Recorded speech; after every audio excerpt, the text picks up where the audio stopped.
किसी भी विषय पर बात कीजिएगा तो आपके जहन में भी ये बात निकलेगी, पता नहीं क्यों। खाने को सादा दाल रोटी होती थी, लेकिन फिर भी किसी को खून की कमी नहीं होती थी, पता नहीं क्यों। स्कूल में अध्यापक खूब कान खींचते थे, डंडों से पिटाई होती थी, लेकिन कोई बच्चा स्कूल में डिप्रेशन के कारण आत्महत्या नहीं करता था, पता नहीं क्यों।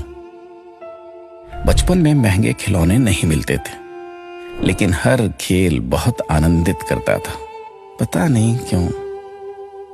घर कच्चे होते थे, कमरे कम होते थे, लेकिन माता पिता कभी वृद्धाश्रम नहीं जाते थे, पता नहीं क्यों। घर में गाय की, कुत्ते की, अतिथि की, मेहमानों की रोटियां बनती थी, फिर भी घर का बजट संतुलित रहता था। आज सिर्फ अपने परिवार की रोटी महंगी हो गई, पता नहीं क्यों।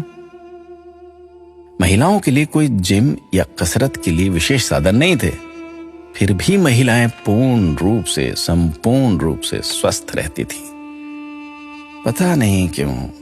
भाई भाई में, भाई बहनों में अनेक बार खूब झगड़ा होता था, आपस में कुटाई तक हो जाती थी, परंतु आपस में मन मुटाव कभी नहीं होता था, पता नहीं क्यों।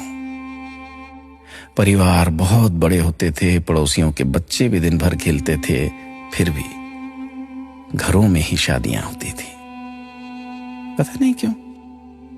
माता पिता थोड़ी सी बात पर थप्पड़ मार देते थे, लेकिन उनका मान सम्मान कभी कम नहीं होता था, पता नहीं। ऐसे अनेक क्यों के सवाल दिल में उठ रहे हैं। आप सभी तक इस क्यों को पहुंचाने की कोशिश कीजिए। शायद फिर से पहले जैसा सौहार्दपूर्ण वातावरण, आपसी प्रेम, एकता का माहौल बने। एक एक 11 होते हैं। अपना ख्याल रखिएगा।